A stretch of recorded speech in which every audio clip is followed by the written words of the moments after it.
Menyuda bugun kanalning obunachilari qani ketdik. Assalomu alaykum qizlar. Sizlar ham menga o'xshab bugun iftorga nima qilsam ekan deb o'ylab o'tiribsizlarmi? Bunaqada o'ylashni to'xtatinglar. Qani men bilan oshxonaga ketdik. Tayyorgarligimizni boshlab olamiz. Bugun meni menyularimdan bittasi balish somsa. Bu o'zingizni qiynamasligi uchun pisochniy xamirdan qilinadigan oddiy somsaga o'xshab qavat xamir yog'lab o'tirmaysizlar. Mana shunaqa qilib 3 piyolagina undan yumshoqgina qilib margarinli xamir qilib olamiz. 3 piyola unni elab suv olamiz idishimizga.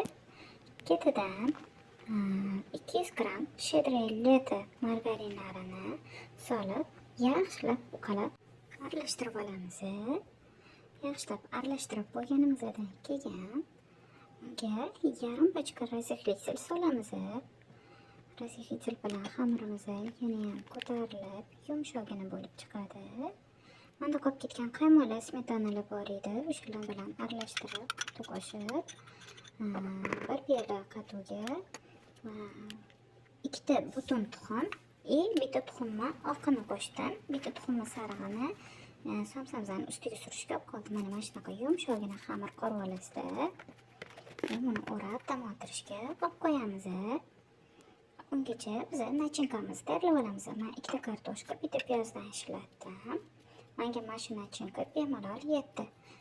Meni zuvalachalarımda 14 ta somsa chiqdi. Sizlar mana shu testamizni 2 barobar ko'proq qilsanglar, nachinkasini 2 barobar ko'proq qilsanglar, sizlarda 28 ta 30 ta chiqadi. Bemalol iftorlarga, mehmonlar kutishlarga bemalol qilsanglar bo'ladi.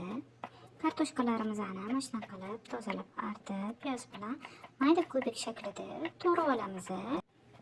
Va ketma-ketlikda hamma sariqlarimizni chiroyli qilib to'g'rab, tog'orachamizga solib olamiz.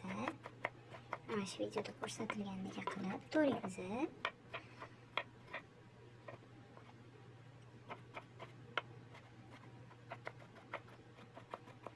Juda ham mazali, shirin bo'lib chiqadi.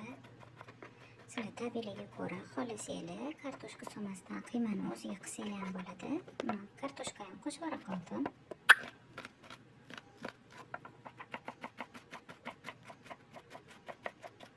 Mana shunaqa qilib piyozlarimizni ham mayda qilib to'g'rab olamiz. Hamma masalliqlarimizni ketma-ketlikda tog'orachamizga solib olamiz.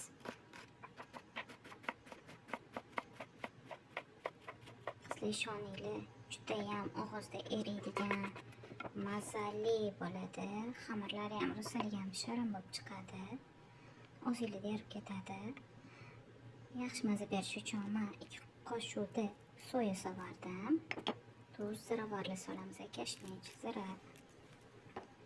Ketma-ketlikda o'zingizga yoqqan preparatlarni solib, nachinkalarni yaxshilab aralashtirib olasizlar. Men zira, tuz, murch, kashmir urug'idan sovardim. Yaxshilab aralashtirdim. Buni chetga olib qo'yamiz. Endi xamirlarimizni zuvalash uchun o'zimizga keraklicha o'lchamda kesib olamiz. Sizlar xohlasanglar bundan kichkinaroq qilib kessanglar ham bo'ladi. Qancha kichkina kessanglar yana ham chiroyliroq chiqadi somsalar.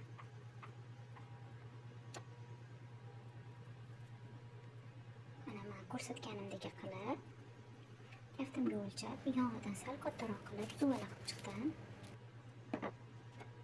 Menda 14 zuvala chiqdi.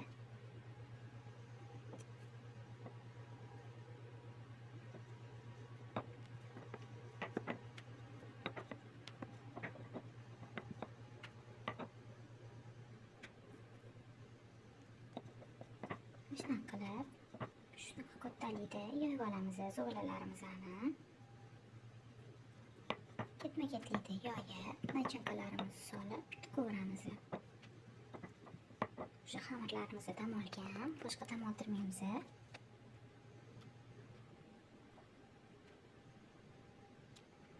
Kimdir ko'proq, kimdir kamroq nachinka xohlaydi. Mana uchun mana shu me'yor. Shunaqa qilib, ketma-ketlikda hammasini chiroyli qilib balish somsa shaklida to'kib chiqamiz.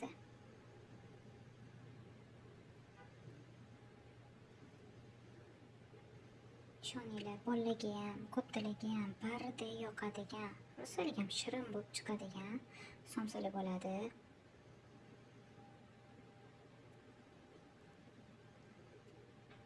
Iftor dasturxoningizda, mehmonlar kutganingizda, tug'ilgan kun, bayramlarda ham bemalol somsani o'rniga mana shu balish somsalarimizdan qilsanglar, dasturxoninglarni ham chiroyli qilib turadi.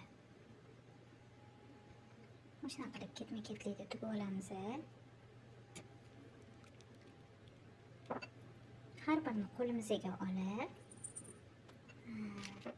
tuxumni sarig'idan surib chiqamiz.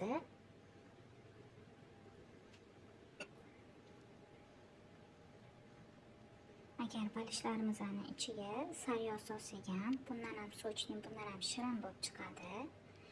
Kim qanaqa xohlasa, shunaqa qilsa bo'ladi. Men ozgina sariyog' solib chiqdim.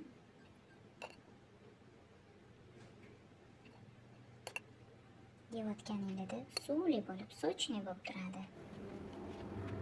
Duxovkaga 170 gradusga qo'yamiz. Qizlar, mana chiroyli bo'lib, sochni bo'lib chiqadi. Balish somsalarimiz sousli bilan iftorlik dasturxoningizga tortsanglar, hammani ko'nglidan birday joy egallaydigan bo'ladi. Og'zingizda erib ketadigan, mazasi juda ham shirin bo'lib chiqadi. Sizlar ham albatta uyda qilib ko'ringlar. Podpisatsiya tugmachasini bosib qo'yinglar, mani yo'qotib qo'ymanglar.